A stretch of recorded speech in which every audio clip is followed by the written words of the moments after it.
खबर ओडिशा। परीक्षा देवाक जाउथवा दुई जण छात्री दुर्घटना गुरुतर सेपटे परीक्षा केन्द्र धरा पड़ा संस्कृत विद्यालय नकली परीक्षार्थी। बाहानगा ब्लॉक विष्णुपुर उच्च विद्यालय परीक्षा केन्द्र को परीक्षा देवाई जाउथवा दुई जण छात्री बाइक दुर्घटना गुरुतर हो चिकित्सालय चिकित्सित होती। सोमवार मैट्रिक परीक्षार तृतीय दिन होता। तृतीय दिन में तृतीय भाषा हिंदी और संस्कृत विभाग परीक्षा था। परीक्षा देवाई अभणा हाईस्कल छात्री तथा से ग्रामर चक्रधर माझी झील ज्योतिप्रभा माझी और दासरथी माझीर झील ममता माझी उभय निजर साइकेल जोगे घर विष्णुपुर हाईस्कल परीक्षा केन्द्र को परीक्षा देवाई आसुथिले। सही समय विपरीत दिगरू एक पल्सर बाइक OD 01 BD 5744 जोगे तीन जन युवक बेपरा बाइक चलाई दुई जन परीक्षार्थी साइकेल को धक्का देते।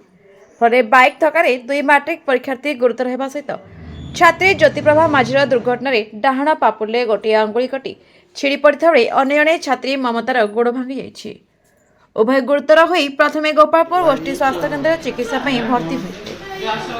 ममतार अवस्था गुरुतर होबारु उभय को बालेश्वर फकीरमोहन मेडिकल कॉलेज को स्थानांतरित कर बेपरवा बाइक चालक उभय छात्री मैट्रिक परीक्षार वंचित होती। विष्णुपुर रास्तार घटित दुर्घटना पर स्थानीय लोक मैंने पल्सर गाड़ी को जबत कर मैट्रिक परीक्षार चतुर्थ दिन।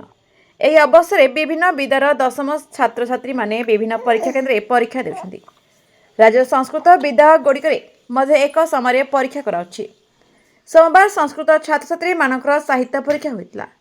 बाहानगा ब्लॉक गोपालपुर PM श्री मणिभद्र सरकारी विद्यालय जड़े नकली संस्कृत परीक्षार्थी धरापड़ी पुलिस द्वारा अटक होइछि। यह विद्यालय को बालेश्वर स्थित बाहरधा निकटस्थ मानसनगर संस्कृत विद्यालय छात्र छात्री मानक मैट्रिक परीक्षा निमंते PM श्री मणिभद्र उच्च विद्यालय होइथवा सेंटर को परीक्षा देवाई आसती।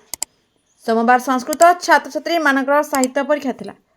तेबे बाहरधा मानसनगर संस्कृत विद्यालय छात्र सुशांत कुमार बेहरा कौन कारण परीक्षा देवाक आसी पारि नथिले। तांका एडमिट कार्ड धरी परीक्षा केन्द्र बसिथिले नकली परीक्षार्थी। ब्यूरो रिपोर्ट ए खबर ओडिशा। लाइक शेयर कमेंट और सब्सक्राइब करंतु।